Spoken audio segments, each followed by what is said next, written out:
محترم بزرگوں، دوستوں، عزیز ساتھیوں، میری اور آپ کی اور دنیا میں بسنے والے تمام انسانوں کی دنیا اور آخرت کی کامیابی اللہ جل شانہ نے اپنے محبوب دین میں رکھی ہے۔ جس کی زندگی میں دین ہوگا، اللہ اسے ہر حال میں دونوں جہان میں کامیاب کریں گے، اور جس کی زندگی میں دین نہیں ہوگا، چاہے مرد ہو یا عورت، چاہے کسی بھی خاندان کا ہو،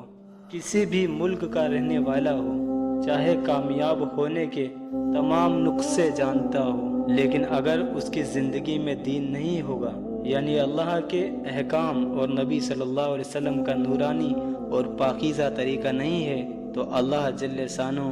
ہر حال میں دونوں جہان میں اسے ناکام کریں گے۔ دنیا کی کامیابی بہت مختصر کامیابی ہے، 60-70 سال کی زندگی، اور وہ بھی یقینی نہیں، موت کب آ جائے کوئی پتہ نہیں۔ مگر زندگی جتنی بھی ہو، اگر اس زندگی میں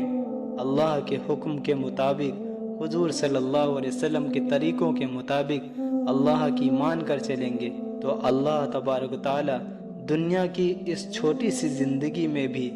چین، سکون، اطمینان، خیر و برکت اور امن و امان والی زندگی عطا فرمائیں گے۔ دنیا کی کامیابی یہی ہے، اور مرنے کے بعد جو لامحدود زندگی ہے اس میں بھی کامیاب کریں گے، اور اصل کامیابی تو آخرت ہی کی کامیابی ہے۔ اسی آخرت کی لامحدود زندگی کو کامیاب بنانے کے لیے اللہ نے ہمیں دنیا میں مختصر زندگی دے کر بھیجا ہے۔ صحابہ کرام رضی اللہ تعالی عنہ نے ہم تک یہ دین بے شمار قربانیاں دے کر پہنچایا ہے۔ مار کھائی، گرم گرم ریت پر گھسیٹے گئے، آگ کے انگاروں پر لٹائے گئے، گھر بار چھوڑے،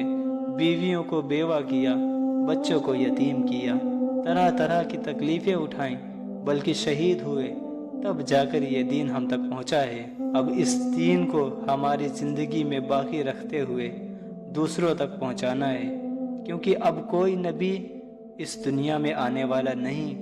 اللہ تعالیٰ نے ختم نبوت کے صدقے میں یہ کام ہم کو دیا ہے،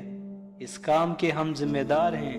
اور اسی لیے اللہ جل شانہ نے کلام پاک میں ہماری تعریف بھی کی ہے۔ تم بہترین امت ہو، لوگوں کی نفع رسانی کے لیے نکالے گئے ہو، تم اچھے کام کا حکم کرتے ہو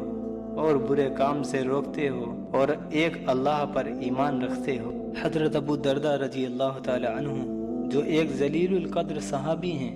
فرماتے ہیں کہ تم امر بالمعروف اور نہی عن المنکر کرتے رہو، یعنی اچھائی کا حکم کرتے رہو اور برائی سے روکتے رہو، ورنہ اللہ تعالیٰ تم پر ایسے ظالم بادشاہ کو مسلط کر دیں گے جو تمہارے بڑوں کی تعظیم نہ کرے، تمہارے چھوٹوں پر رحم نہ کرے۔ اس وقت تمہارے برگزیدہ بندے لوگ دعائیں کریں گے تو قبول نہ ہوگی، تم مدد چاہو گے تو مدد نہ ہوگی، مغفرت مانگو گے تو مغفرت نہ ملے گی۔ نبی صلی اللہ علیہ وسلم کا ارشاد ہے کہ جب میری امت دنیا کو بڑی چیز سمجھنے لگے تو اسلام کی ہیبت اور وقعت ان کے قلوب سے نکل جائے گی، اور جب امر بالمعروف اور نہی عن المنکر کو چھوڑ دیں گے تو وحی کی برکات سے محروم ہو جائیں گے، اور جب آپس میں گالی گلوچ اختیار کریں گے تو اللہ جل شانہ کی نگاہ میں گر جائیں گے۔